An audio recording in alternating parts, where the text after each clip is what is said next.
চুতমারানি তুই একবারও রেসপন্ড করিস নাই। তুই কত জমি রেলের জমি বিক্রি করছিস, তুই একবারও বলিস নাই পরিবহনে তুই কত টাকা দুর্নীতি করতেছিস, তুই একবারও বলিস নাই রেলওয়ে টেন্ডারবাজিতে খাতকে পোলা তোর বউরে কতবার বিক্রি করছিস। খালেদ মহিউদ্দিনকে বলবো বোতলে ভরে তোর জন্য এক বোতল যেন পেশাব পাঠিয়ে দেয় শুয়ারের বাচ্চা। তুই খালেদ মহিউদ্দিনের মুখ খা। এটা একটা বিরাট পাওয়ার, ওই পাওয়ারটার বিরুদ্ধেই আপনারা চলে গেলেন না। এই পাওয়ারের সাথে লড়তে যায় না, এই পাওয়ারের সাথে লড়তে না যায় এই পাওয়ারটাকে কাজে লাগান। অবশেষে বিএনপির স্থায়ী কমিটির বিতর্কিত সদস্য জনাব মির্জা আব্বাসকে জয় বাংলা করে দিলেন পিনাকি ভট্টাচার্য। মির্জা আব্বাসের যে গোপন রহস্য পিনাকি ভট্টাচার্য ফাঁস করে দিয়েছেন, প্রমাণ সহ দলিল সহ, বাংলাদেশে মির্জা আব্বাসের রাজনীতি নেই, মির্জা আব্বাস জয় বাংলা হয়ে গেছে। আর যে অ্যাকশন আমি দেখছি, আমার মনে হয় যে এই অ্যাকশনটা কার্যকর অ্যাকশন, যে আওয়াজ হবে কিন্তু কি হবে না, মাইর হবে, আওয়াজ হবে না। যেভাবে বাটাম দেওয়া হয়েছে, এই বাটামে খুব প্রকাশ করছি। জনাব পিনাকি ভট্টাচার্য তিনি সাহিত্যে নোবেল পুরস্কার পাচ্ছেন, এটি এক প্রকার নিশ্চিত হয়ে গেছে। আপনারা ধরে নিতে পারেন যে এই উপন্যাসটির জন্য তিনি নোবেল পুরস্কার পাচ্ছেন, যেটি এক প্রকার নিশ্চিত। ডক্টর ইউনূসের চমকে খুব অল্প সময়ে যা ঘটেছে, বাংলাদেশ অবাক, পুরো বিশ্ব অবাক। মানে কেউ এটা কল্পনা করতে পারেন যে এত তাড়াতাড়ি এত বড় ঘটনা ঘটতে। আসসালামু আলাইকুম প্রিয় দর্শক বন্ধুরা, নতুন একটা ভিডিওতে জানাচ্ছি আপনাদের স্বাগতম। মাত্র পাওয়া তাজা এবং গরম খবর। আজকের এই ভিডিওটি কেমন হতে চলেছে, কতটা গুরুত্বপূর্ণ, কতটা চাঞ্চল্যকর, ভিডিওর অংশ বিশেষ এবং শিরোনাম দেখেই কিন্তু আপনারা ইতিমধ্যে বুঝেই গেছেন কেমন হবে আজকের এই ভিডিওটি। আমি আপনাদের কাছে রিকোয়েস্ট করবো আজকের এই ভিডিওটি সম্পূর্ণ দেখবেন, একটু স্কিপ করবেন না। সম্পূর্ণ দেখলে অনেক কিছু জানতে পারবেন এবং বুঝতে পারবেন। আমি আর বেশি কথা বলবো না, সরাসরি আপনাদের বিস্তারিত ভিডিওতে নিয়ে যাবো। তার আগে আপনাদের কাছে ছোট্ট একটা রিকোয়েস্ট করবো, আর যারা এরকম ভিডিও দেখতে পছন্দ করেন চ্যানেলটি সাবস্ক্রাইব করে পাশে থাকা বেল আইকনটি বাজিয়ে রাখবেন। ইতিমধ্যে যারা সাবস্ক্রাইব করে দিয়েছেন তাদের জানাচ্ছি অসংখ্য ধন্যবাদ। চলুন প্রিয় দর্শক বন্ধুরা, এই ভিডিওতে একটি লাইক করে দিয়ে আমরা বিস্তারিত ভিডিওগুলো মোবাইলের স্ক্রিন থেকে ধারাবাহিকভাবে পরে দেখে আসি। স্থায়ী কমিটির সদস্য জনাব মির্জা আব্বাস, আপনি যে বলছেন ওদের হাতের ওদের কলমের কোন সংস্কার আমরা সহজে মেনে নেব না, সংস্কার যদি করেন আমরা কারেকশন করব। কারণ কি সংস্কার মানবেন না কেন? আপনাদের আন্দোলনের মধ্যে কিন্তু শেখ হাসিনা রেজিমের পতন হয় নাই। আপনাদের স্টেক কতটা আছে সেটা ভাইবা কথা বলেন। কিন্তু যে বিষয়ে এখানে কথা বলেছে আমি তার এই বিষয়টাকে সাপোর্ট করি। আমি তো বাংলাদেশের দালাল, আপনাদের মনে আছে তো? আমি বলেছি আমি কাকে পছন্দ করি আর না করি তাতে কিচ্ছু আসে যায় না। বাংলাদেশের পক্ষে যারা কথা বলবে আমি তার পক্ষে আছি। আমি বাংলাদেশের দালালি করি রে ভাই।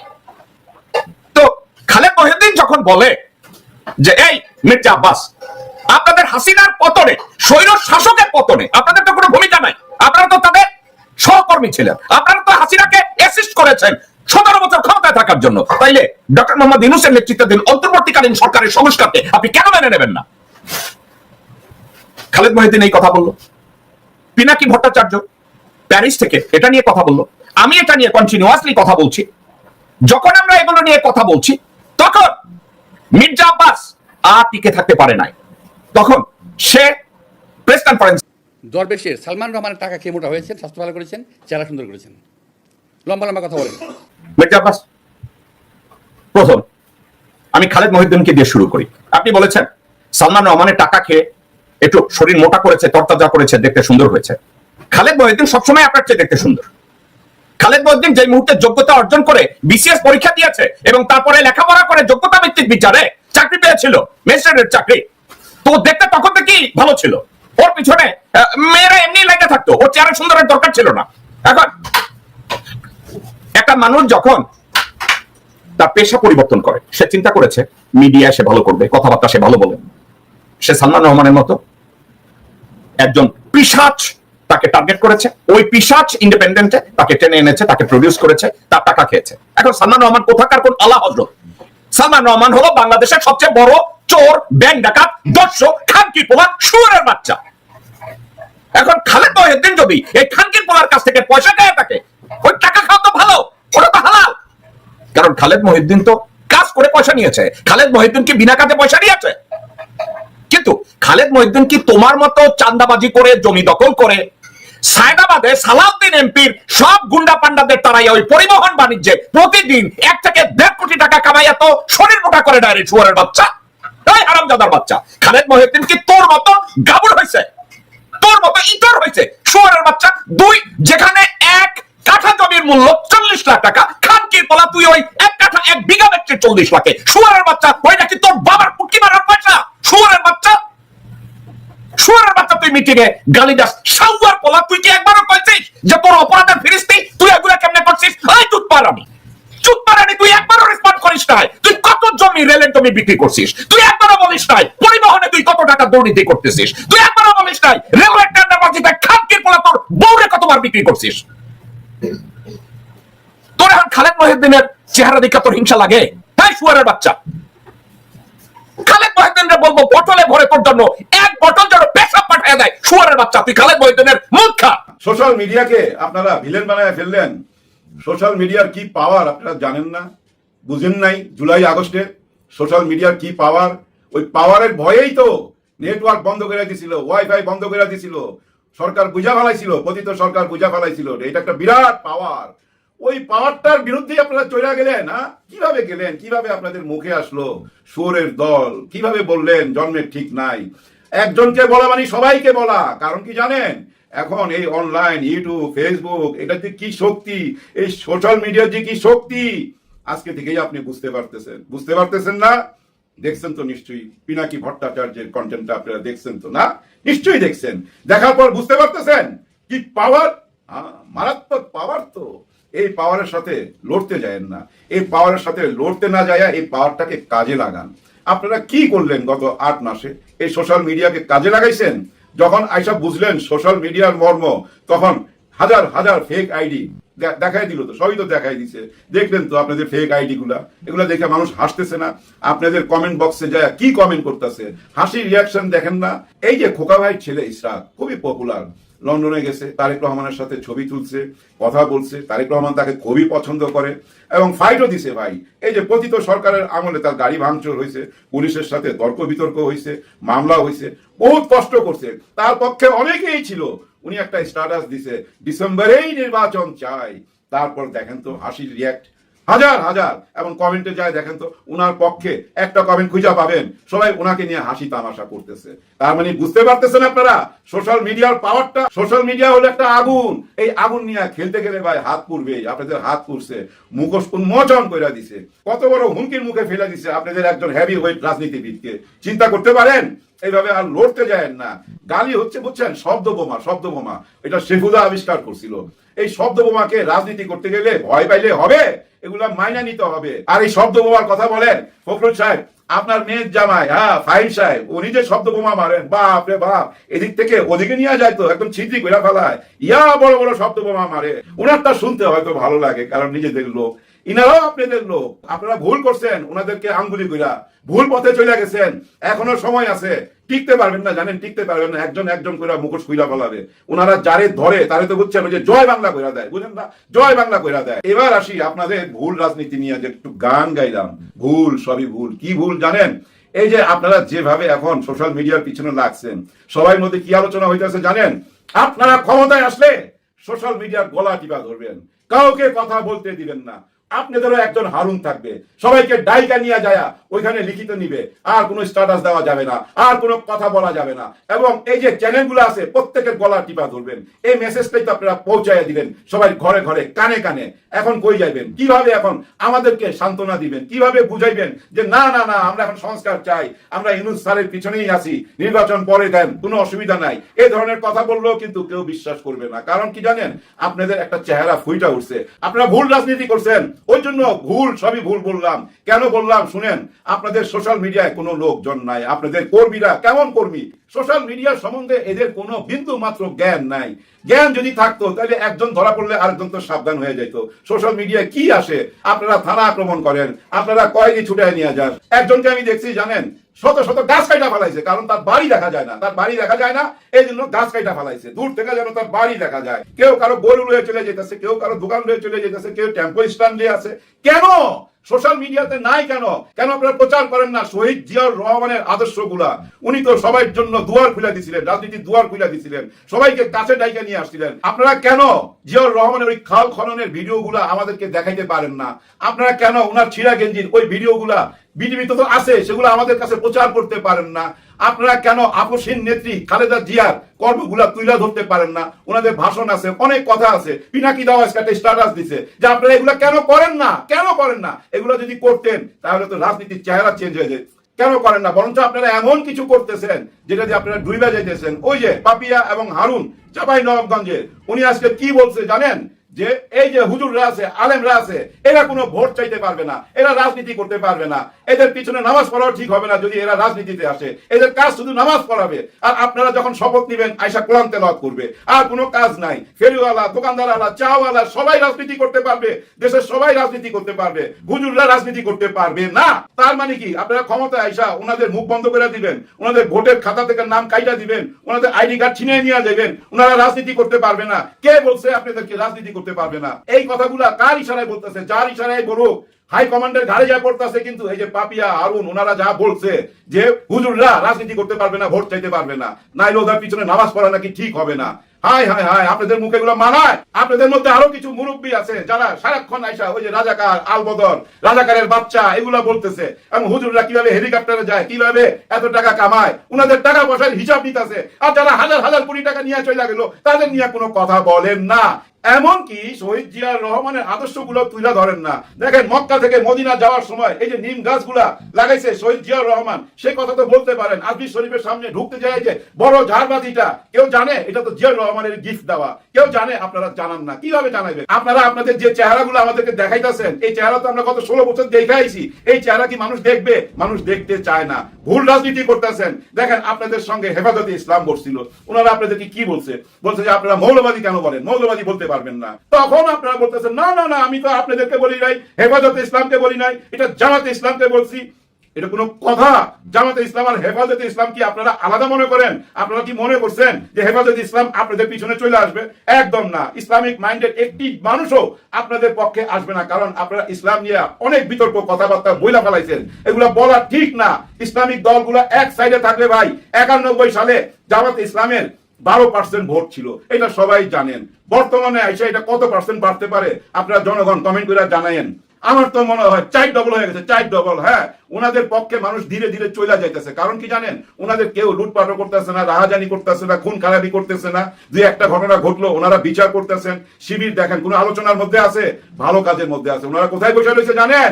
ওই যে নেটওয়ার্কে যুদ্ধ চালাইতেছে, মিডিয়াতে তুলে ধরতেছে ওনাদের কর্মকাণ্ড সবকিছু।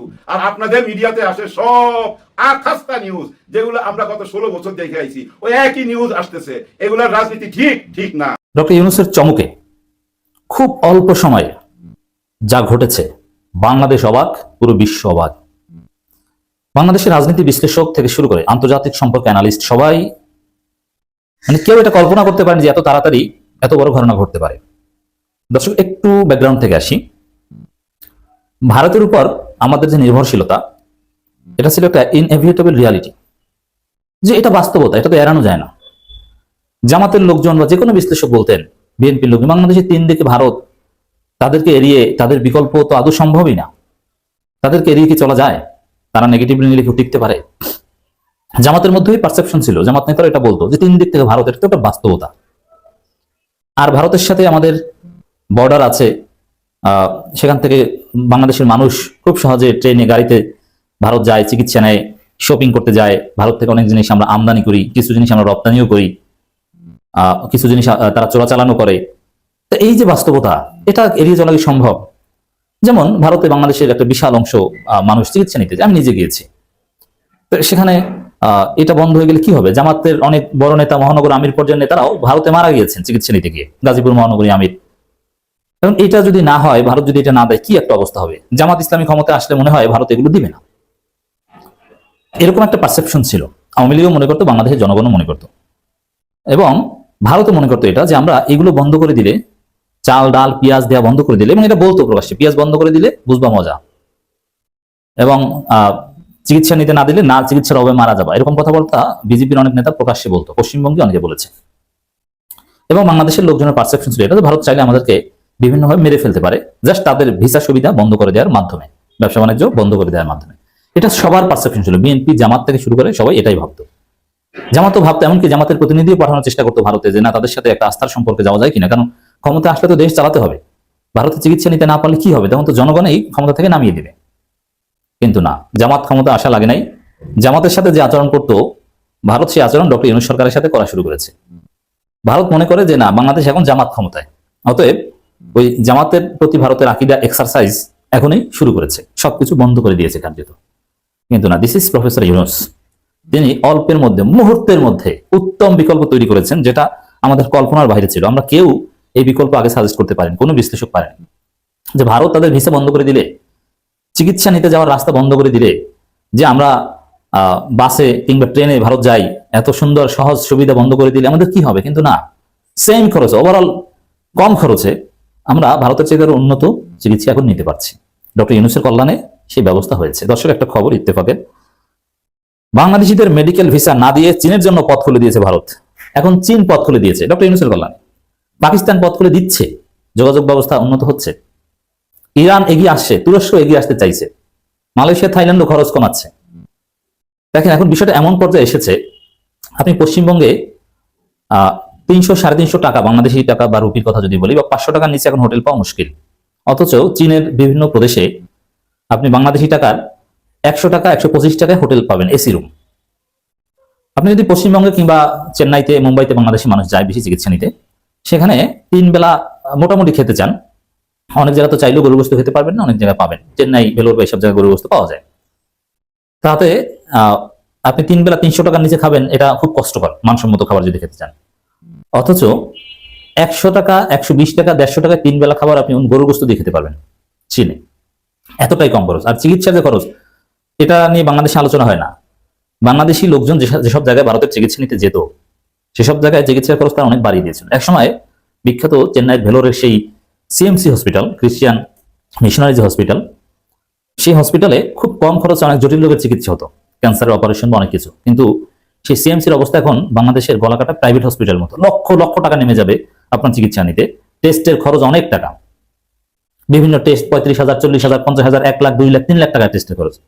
যে টেস্ট করাতে আপনার কোনো জটিল ক্যান্সারের বা এরকম কোনো টেস্ট করাতে যেটা ভারতে খরচ আপনার 50,000, সেটা চীনে তার চাইতে উন্নত মানের মেশিনারিজ দিয়ে টেস্ট করতে পারবেন আপনি 10,000 টাকায়। তাহলে ওভারঅল অনেক কম খরচে আরো উন্নত চিকিৎসার সুযোগ বাংলাদেশের মানুষ অলরেডি পেয়েছে, এজন্য তারা চীন যাচ্ছে। এই সেম সুযোগটা তৈরি করে দেবে ইরান, পাকিস্তান। কিছু কিছু চিকিৎসা, সব না, নিউরো মেডিসিন বা এই কিছু চিকিৎসায় করাচি, ইসলামাবাদ ভারতের চাইতে অনেক অ্যাডভান্স, বড় বড় নিউরো সার্জন রয়েছে সেখানে। সেখানেও অনেক কম খরচ। আপনার যেখানে ভারতে আপনার থাকতে খেতে ডেইলি 500 টাকা লাগে, সেখানে পাকিস্তানি বাংলাদেশি টাকার 100 টাকার মধ্যে হয়ে যায়, কারণ পাকিস্তানের রুপির ইনফ্লেশন চলছে।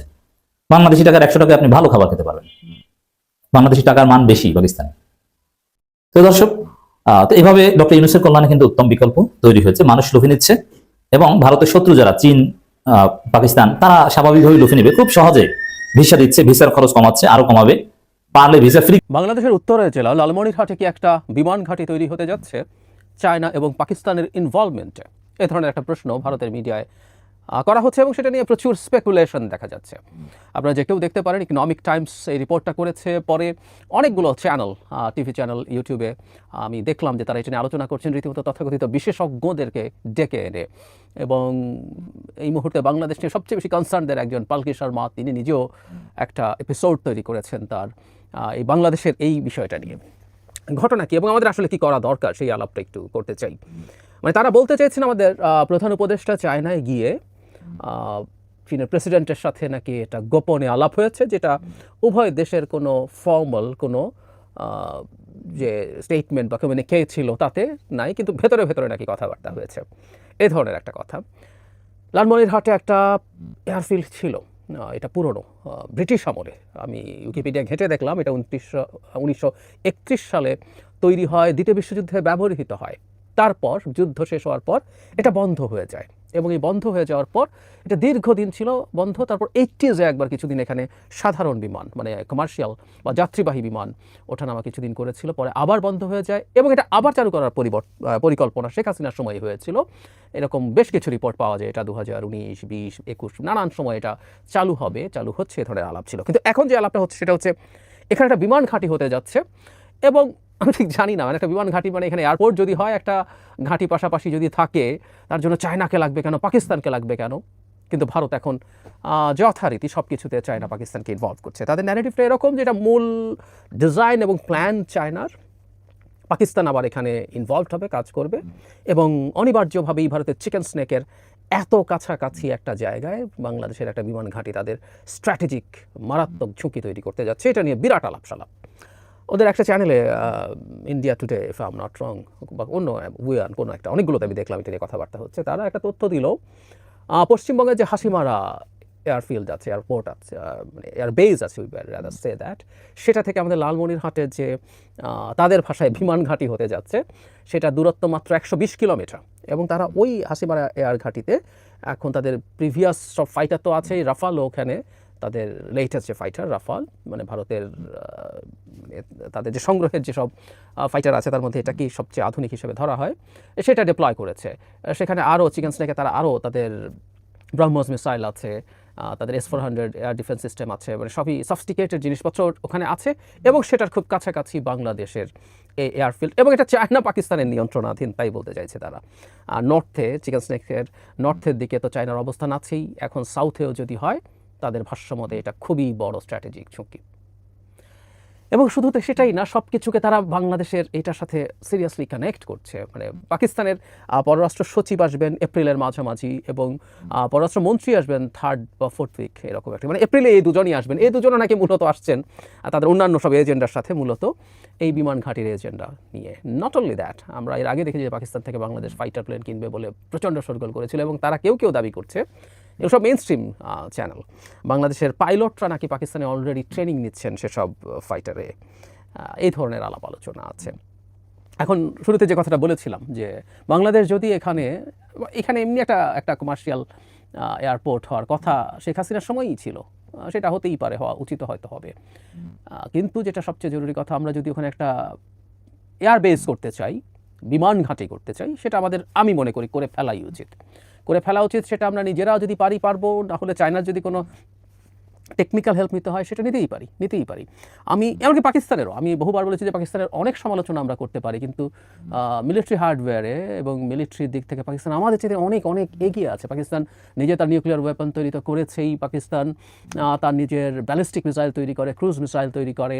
পাকিস্তান রীতিমতো তাদের স্যাটেলাইট, এই যে আমরা কিছুদিন আগে একটা স্যাটেলাইট কিনে পাঠিয়ে আমরা খুবই গর্ব দেখাচ্ছিলাম, অথচ পাকিস্তান তার বহু আগে নিজের তৈরি করা স্যাটেলাইট পাঠিয়েছে।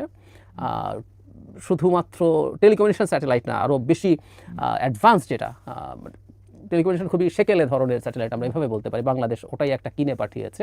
পাকিস্তান রিমোট সেন্সিং স্যাটেলাইট, যেগুলো দূর থেকে নজরদারি করতে পারে বিভিন্ন কিছু, সেই ধরনের স্যাটেলাইট নিজে বানিয়ে চায়নার রকেট দিয়ে পাঠিয়েছে। তো পাকিস্তান এই জায়গাগুলোতে খুবই ডেভেলপ। সুতরাং আমরা যদি মনে করি পাকিস্তানের কাছ থেকে আমরা বেটার টেকনোলজিক্যাল সাপোর্ট পাবো, আমরা বেটার মিলিটারি হার্ডওয়্যার পাবো। আমি পাকিস্তানের কাছ থেকে ফাইটার কেনা নিয়েও ভিডিও করেছিলাম, এগুলো আমরা আমাদের করতে হবে। একটা কথা মনে রাখা দরকার বা জরুরি, আমি একটা জিনিস দীর্ঘদিন থেকে বলছি যে শেখ হাসিনা পতনের পর ভারতকে তার বাংলাদেশের সাথে সম্পর্কটাকে রিয়ালাইন করতে হবে। এটা এসেনশিয়াল, ইটস আ মাস্ট। মানে বাংলাদেশ একটা সভরেন স্টেট, সে তার সভরেন্টি অনুযায়ী সে যেখানে তার বেনিফিট হবে, যেখানে তার সুবিধা হবে, সেগুলো সে তার মতো করে করবে, যেখানে সে সস্তায় পাবে, যেভাবে করার কথা। সো আমাদের এয়ার বেসটা, আমি মনে করি এয়ারপোর্টটা এবং এয়ার বেসটা করে ফেলা উচিত ভারতের, যাতে এই মেসেজটা যায় যে আমরা আমাদের সিদ্ধান্ত নেব। আমি নিশ্চিত যেখানে যদি আমরা চায়নাকে বাদ দিয়েও এখানে একটা বিমান ঘাঁটি তৈরি করি, এটাও কোনোভাবেই ভারত পছন্দ করবে না। তাদের সেই চিকেন স্নেক নিয়ে সেই ভালনারেবিলিটি এবং সেটা নিয়ে তাদের এক ধরনের হিস্টেরিয়া আছে, সেই হিস্টেরিয়া থাকবে আমরা যাই করি না কেন। আমি দেখলাম কোনো জায়গায় আলোচনায় তিস্তা প্রজেক্টের কথা এসছে, বাংলাদেশ তিস্তা প্রজেক্ট কেন এখনও চায়নার সাথে আলাপ করছে? ভারত তো বলেছিল শেখ হাসিনা যাওয়ার পর, শেখ হাসিনার সর্বশেষ ভারত সফর, বাংলাদেশের সম্রাজ্ঞী এবং ভারতের কৃতদাসী হিসেবে, সেই সফরে আমরা জানি যে ভারত এখানে তাদের প্রজেক্ট করে দেবে বলেছিল। অথচ আমাদের এই প্রশ্নটা করা দরকার, আমাদের এই সোকল্ড প্রজেক্ট, এই প্রজেক্টটা আদৌ কতটুকু এফেক্টিভ হবে, ইটস এ ডিফারেন্ট ডিবেট। যেটা করতে হচ্ছে কারণ ভারত আমাদেরকে তিস্তার ন্যায্য পানির হিস্সা দিচ্ছে না, তারা আবার করে দেবে। এখন আমরা তাদের কথা না শুনে কেন চায়নার কাছে যাচ্ছি আবারও, এসব নিয়ে তাদের বিরাট ক্ষুব্ধতা আছে। আমরা নিশ্চিত থাকতে পারি ভারত আসলে চায়নাকে এখানে ঢুকে পড়া থেকে নিবৃত্ত করতে চাইছিল। বাংলাদেশের এই প্রজেক্ট তারা করতো না, এটা জাস্ট ঝুলিয়ে দেওয়ার জন্য তারা করবে এরকম বলেছে। আমি তখনই এই ধরনের একটা অ্যানালিসিস আমার জায়গা থেকে বলেছিলাম। যাই হোক, এখনও তারা একই রকম কাজ করবে। তারা মনে করছে বাংলাদেশকে তারা তীব্রভাবে চাপ দেবে এবং বাংলাদেশ সেই চাপে ভেঙে পড়বে। আমার মনে হয় না এটা করা উচিত। বিশেষ করে ভারত আমাদের কাছে যেসব নেগেটিভস করতে পারে, মানে এখন বাকি আছে বাংলাদেশের সাথে যুদ্ধ শুরু করা, এছাড়া আর সব রকম সংকট তারা করেছে, সব রকম। ব্যবসা বাণিজ্য, এমনকি নিজের নাক কেটে পরে যাত্রাভঙ্গ করার মতো যে ভিসা বন্ধ করে দিয়ে কত রকম ব্যবসা থেকে তারা সরে গেছে। বাংলাদেশের ভেতরে ডিস্টারবেন্স তৈরি করার চেষ্টা, তাদের গোয়েন্দা সংস্থা দিয়ে লোকজনকে দিয়ে নানানভাবে এই সরকারকে ডিস্টেবিলাইজ করার চেষ্টা সব করেছে। সব করার পরও আমরা ভালোই টিকে আছি। সুতরাং এই যে ভারত ছাড়া আমাদের অনেক বড় বিপদ হয়ে যাবে, বিপদ শুধু আমাদের প্রয়োজন মেটাতে পারবো না সেরকমও না, তারা আমাদের বিরাট ডিজাস্টার ঘটিয়ে দিতে পারে, আমরা অন্তত সেই জায়গাগুলো পেরিয়ে এসেছি। সুতরাং এই সরকারের কাছে আমার কাছে মনে হয় যে সরকারের, এবং এই সরকার শুধু না, ভবিষ্যতের সরকারগুলোকেও আমাদের ডিফেন্সের যে প্ল্যান, আমাদের মিলিটারি যে স্ট্র্যাটেজি, সেটা আমরা শতভাগ ইন্ডিপেন্ডেন্টলি নেব। এখানে ভারতের কিচ্ছু করার নেই। মানে আমরা বাইরাক্তার ড্রোন কিনেছি, আমি একদিন একটা ভিডিওতে বলেছি, আপনারা যারা রেগুলারলি দেখেন তারা জানেন, সেটা আমরা আমাদের সীমান্ত এলাকায় এটা ডিপ্লয় করা হয়েছে, এরকম আলাপ দিয়েও তাদের খুবই ক্ষোভ। মানে আমরা ড্রোন কিনছি সার্ভেইলেন্সের জন্য, সেটা বাংলাদেশের ভেতরে সার্ভেইলেন্স, নো ওয়ে। আমরা আমাদের আশপাশে সার্ভেইলেন্সের জন্যই এটা কিনেছি। তো এটা আমরা আমাদের সীমার মধ্যে ডিপ্লয় করলে হলো, তাদের এয়ার স্পেস যদি এটা ক্রস না করে তাতে কিছু আসে যায় না। কিন্তু প্রত্যেকটা ক্ষেত্রেই তাদের তীব্র ক্ষুব্ধতা আছে। আমি স্মরণ করব ইভেন শেখ হাসিনার সময় যখন বাংলাদেশ চায়না থেকে দুটো সাবমেরিন কিনেছিল, খুবই খুবই ব্যাকডেটেড সাবমেরিন, এগুলো কিছুটা রিফারবিশ করে টরে দেওয়া হয়েছে, এবং এখনকার একটা রিয়াল যুদ্ধের সিনারিওতে এই মিং ক্লাস সাবমেরিনগুলো খুবই দুর্বল ধরনের সাবমেরিন হিসাবে বিবেচিত। কিন্তু সেটাও ভারত সহ্য করে নাই, তাদের এটা নিয়ে তীব্র ক্ষুব্ধতা ছিল। তারা তাকে মিয়ানমারকে পাল্টা সাবমেরিন দিয়েছিল, এবং ভারতের মিডিয়াতে তখন বৃহৎ শোরগোল দেখতে পেরেছিলাম। তার মানেটা হচ্ছে এই বাংলাদেশ একটা স্বাধীন সার্বভৌম রাষ্ট্র হিসেবে দাঁড়াতে পারবে না, বাংলাদেশের একটা স্বাধীন সার্বভৌম রাষ্ট্রের উপযোগী বা বর্তমান বিশ্ব ব্যবস্থার উপযোগী, অ্যাবাভ অল এই অঞ্চলের অত্যন্ত গুরুত্বপূর্ণ জিওপলিটিক্যাল অবস্থানে বসে থাকা দেশ হিসেবে তার যে ধরনের শক্তিশালী সামরিক বাহিনী দরকার, 3 বাহিনীর কথাই বলছি, এরা ভারত সহ্য করবে না, করছে না, সেটা আমরা দেখতে পাচ্ছি। কিন্তু আমাদের মনে হয় সময় এসছে ভারতকে বার্তাগুলো দেয়া, বাংলাদেশ একটা সার্বভৌম দেশ, সে তার প্রয়োজন মতো, তার ইচ্ছে মতো, এবং তার যেখান থেকে ইচ্ছা সেখান থেকে সে তার ডিফেন্স হার্ডওয়্যার সে কিনবে, মিলিটারি হার্ডওয়্যার সে কিনবে, তার ঘাঁটি সেটা বিমান, নৌ বা সেনা যেখানেই করা প্রয়োজন সেখানেই সে করবে। এবং যখন আমরা যুদ্ধের পরিকল্পনা করব, তাত্ত্বিকভাবে বলছি, কোনো একদিন ভারত বাংলাদেশকে যদি আক্রমণ করে, দ্যাটস এ প্রবাবিলিটি, আমি বহুবার বলেছি, বিস্তারিত হয়তো কথা বলবো, আমি এই পূর্বাভাস দীর্ঘদিন থেকে দিচ্ছি। রাশিয়ায় পুতিন যেমন রাশিয়ানদের কাস্টোডিয়ান হিসাবে ইউক্রেনের ডনবাস এরিয়াতে একটা লো ইন্টেন্সিটি যুদ্ধ চালু করে রেখেছিল দীর্ঘদিন, 14 সালের পর থেকে, পরে তো পুরোপুরি ইনভেডই করেছে, একইভাবে ভারত হিন্দুদের কাস্টোডিয়ান হিসাবে বাংলাদেশে ঢুকে পড়ার বা বাংলাদেশে একটা লো ইন্টেন্সিটি যুদ্ধ বা পুরোপুরি অ্যাগ্রেশন যে কোনো কিছু চালিয়ে দেওয়ার চেষ্টা করতে পারে। কেউ মনে করবেন যে এটা এই পৃথিবীতে আর সম্ভব না, আমি বহুবার বলেছি, জেনে না জেনে, বুঝে না বুঝে পুতিন সমর্থক যখন আমরা হয়েছি, আমাদের তখন এটা মাথায় রাখতে হবে, দ্বিতীয় বিশ্বযুদ্ধের পর ইউরোপের মাটিতে, সারা পৃথিবীতে এই ধরনের ঘটনা এই স্কেলে আশপাশেও ঘটেনি, কিন্তু ইউরোপের মাটিতে বসে একটা স্বাধীন সার্বভৌম দেশের 20% মতো ভূমি দখল করে নিজের দেশের অংশ বানিয়ে ফেলার ঘটনা ঘটেছে। আবার পৃথিবী এই সেকেন্ড ওয়ার্ল্ড ওয়ার বা ফার্স্ট ওয়ার্ল্ড ওয়ারের যুগে ফিরে যাচ্ছে। ভারতকে এত হালকাভাবে নেওয়া ঠিক হবে না, এবং আমাদের সেই প্রস্তুতিগুলো অবশ্যই লাগবে। ভারতের সাথে যদি আমাদের সত্যিকার অর্থে একটা যুদ্ধ বেঁধে যায়, সেই যুদ্ধ বেঁধে যাওয়ার পর তো নিশ্চিতভাবে ভারতের চিকেন স্নেক আমাদের খুবই স্ট্র্যাটেজিক একটা টার্গেট হবে। আমাদের যদি সেটা হয়, আমাদের প্রস্তুতি তেমন হতে হবে না, হতে হবে। এই প্রস্তুতি রাখা ডাজন্ট নেসেসারিলি মিন আমরা যুদ্ধ করতে যাচ্ছি, কখনো না, যুদ্ধ করতে যাচ্ছি এটার কিছু না। কিন্তু প্রিয় দেশবাসী, শুরু থেকে শেষ পর্যন্ত যারা এই ভিডিওটি দেখেছেন সকলকে জানাই অসংখ্য ধন্যবাদ। যারা এরকম নিউজ ভিডিও পেতে পছন্দ করেন তারা অবশ্যই এই চ্যানেলটি সাবস্ক্রাইব করে পাশে থাকা বেল আইকনটি বাজিয়ে দিবেন। যারা এখন এই ভিডিওটি শেয়ার করেননি, এই ভিডিওটি দ্রুত শেয়ার করে সকলকে দেখার সুযোগ করে দিন। আজকের মতন এই পর্যন্ত, দেখা হচ্ছে পরবর্তী কোনো ভিডিও নিয়ে ইনশাল্লাহ।